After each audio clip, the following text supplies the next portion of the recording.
Hello, compliments of the season. I hope you all are doing well, and I welcome each and every one of you to this interesting sewing tutorial. Okay, so on this tutorial, I'll be learning how to make this chef uniform.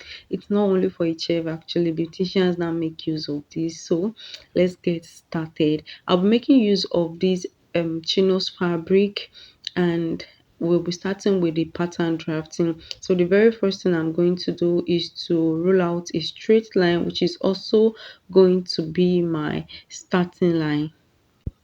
So basically we are drafting a basic body, so I'm just going to rush through it. Okay, so from the center front, I'm going to be taking 5 inches inward, which is going to be for the front.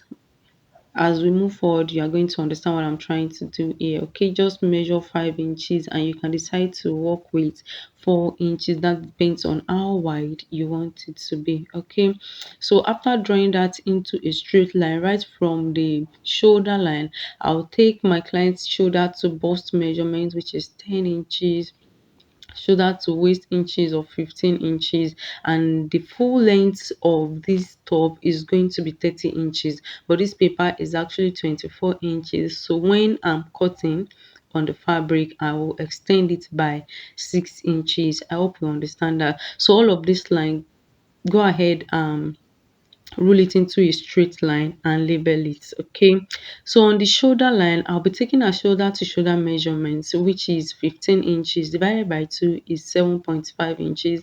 I'm going to take note of that, and then I'll take the shoulder slope of 1 inch.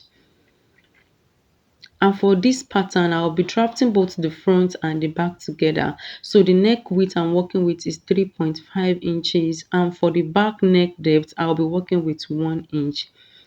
For the front neck depth, I'll be working with 3 inches. So I'm going to connect all these lines into a round neckline.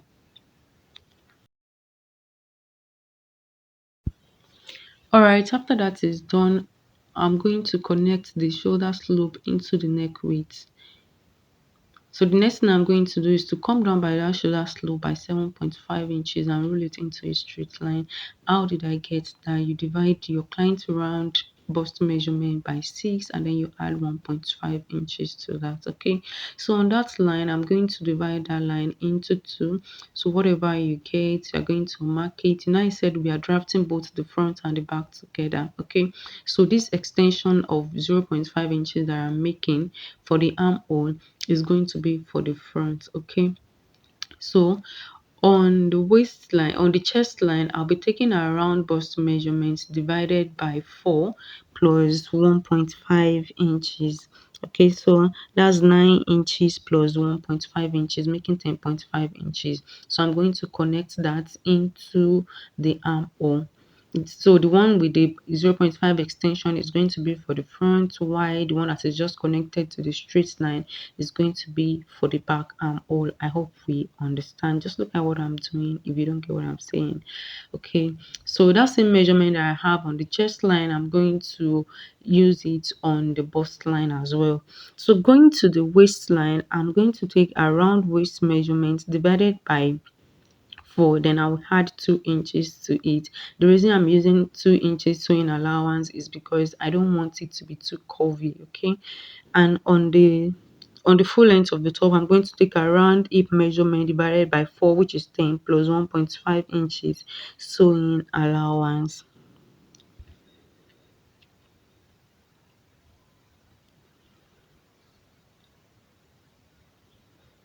So coming back to the front, whatever, we use 3 inches for the front depth. So on that line, on that center line, you'll be coming down by 4 inches. Why? Because we want it to have a little slope over there.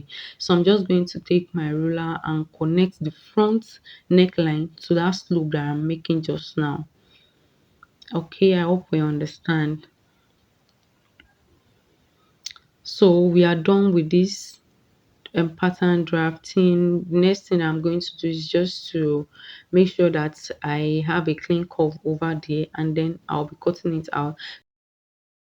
Remember I said we're using this pattern to cut out both the front and the back. So to cut out the back, you are going to be folding the front extension this way, and then you'll be cutting through the neckline, the shoulder, the armhole, and the side that is meant for just the back. Okay, and if you want to cut out the front, you're going to be using the extension, the neckline, and all.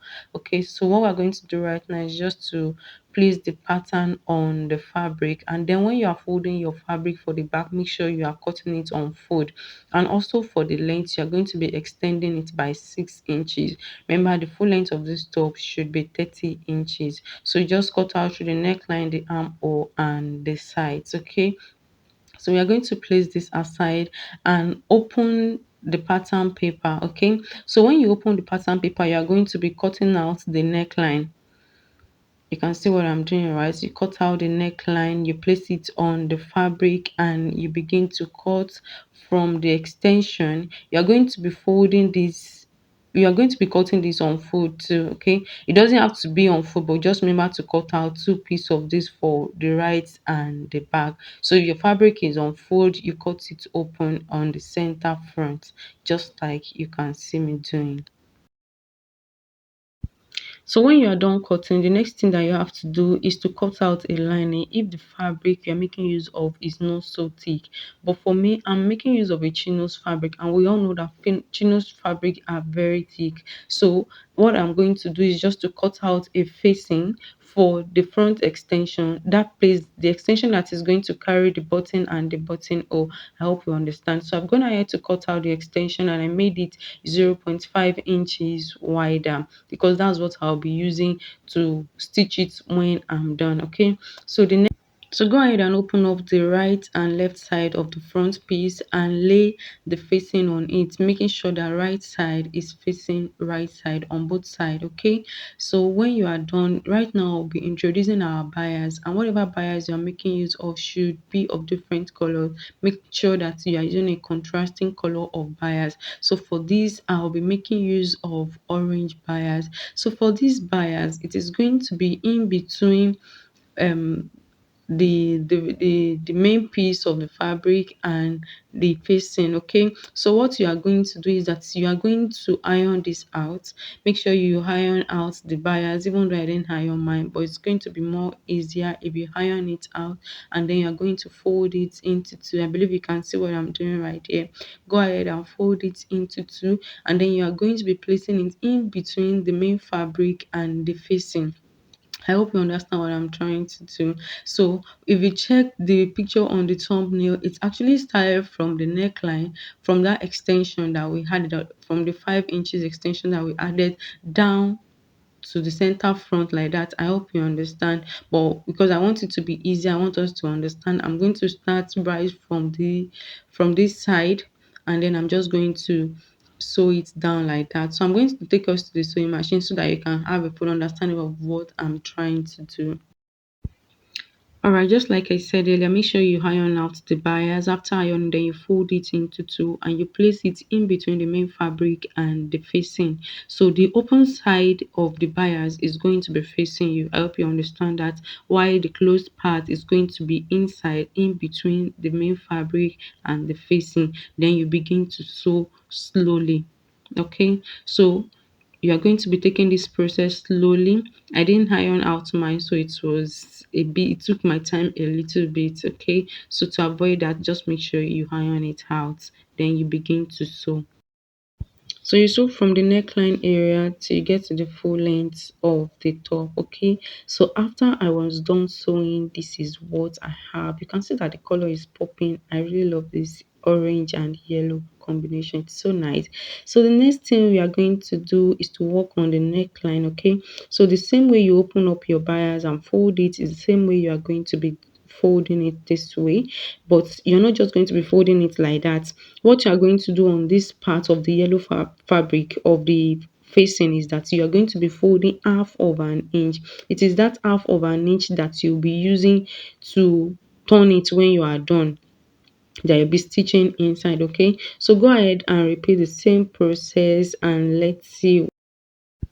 So when you get to the end, you're going to be cutting out the remaining bias that you have there. Okay, so when you are done sewing, yours should look this way too, because this is what mine looks like. Okay, so the next thing we are going to do is that the half of an inch that we folded to close up the edge, you are going to be sewing it. You're going to giving it a straight stitch downwards. Okay, so you sew on it downwards.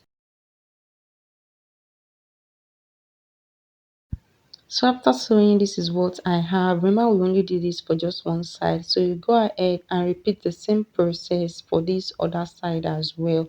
Pardon me, I didn't do exactly the same thing because by the time I started filming this tutorial, I was almost running out of buyer because I actually made 5 of this yellow top and 5 more oranges too. Okay, so I was almost running out of buyer, so just manage this with me because this other side I'm going to be making it to be under. I hope you get, it's going to be under, so it will not really show. Okay, so the next thing that we're going to do is to introduce the back piece. Make sure that you lay it on the front piece and lay the right side, let the right side be facing each other. Okay, make sure that you arrange it properly, then you take it to your sewing machine to join the shoulder, then you are going to be joining the side as well. Okay, and for the sleeve, this is what I have. I've gone ahead to cut out the sleeve, and the sleeve is just a basic sleeve. So what I have right there is 12.5 inches. The length of the sleeve is 12.5 inches.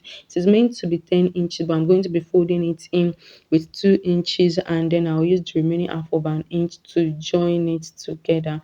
I hope we understand. So I have a tutorial on a basic sleeve, so I'm going to be linking it to this tutorial if you are interested. Okay, so what you're going to do right now is to take all of this to your sewing machine and join both the front and the back, and you also attach the sleeve as well.